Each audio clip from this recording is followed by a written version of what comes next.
lived there, but it is a very popular hiking destination. We actually have about a 1.25 mile trail that leads out to Kiwanis Cabin from our upper terminal. Usually takes folks about 35 minutes there, 35 minutes back. There is about a 200-foot elevation gain, but you are more than welcome to hike that if you want to, and we have trail maps in our upper terminal. Over here on our south side, you'll notice where that ridge line creates a deep V.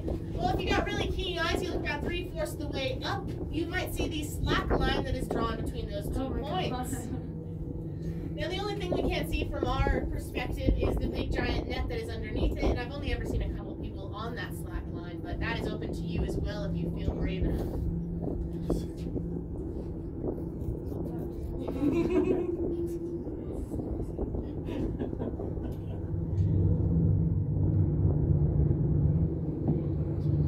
You'll notice as we come into this sort of layered ridge line at the top of our peaks here, we're actually entering into a new ecozone.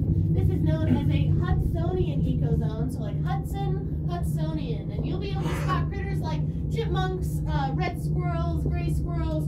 You might see mice, you might see ring-tailed cats, which are a little bit smaller than raccoons. They've got very feline features, and they've got a long tail covered in black and white rings, and that is how they get their name.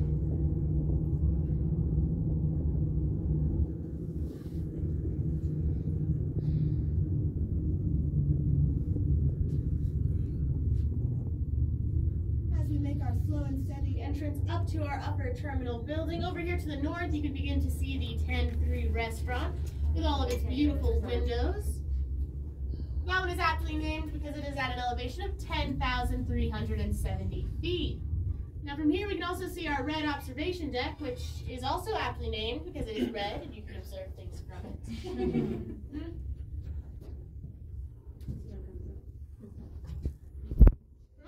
You can see about 11,000 square miles in basically all directions. Now this comes out to about 8 to 10% of New Mexico. So when you're looking off that other side, you'll be able to see the Santa Fe Mountains, and then stretching off, I don't know exactly which mountains are on that side, I'm not remembering, but you can see Edgewood and Moriarty, so that's cool, especially well at night. Some information I'd like you folks to remember. Our trams come every 15 to 30 minutes. When you are ready to come off the mountain, please check in at our upper terminal building and we will get you on the next available flight down. Our last tram of this evening is going to be between 9 and 9:30 p.m. So if you missed that one, folks, it'll be a long, cold hike down. No need to worry. There are plenty of trees for you to sleep under. Because we're arriving over on my side, you folks are going to be exiting on the side opposite of myself, and what you're going to do is go walk all the way across this upper terminal building until you make it to the red ramp and the red stairs up here at the top.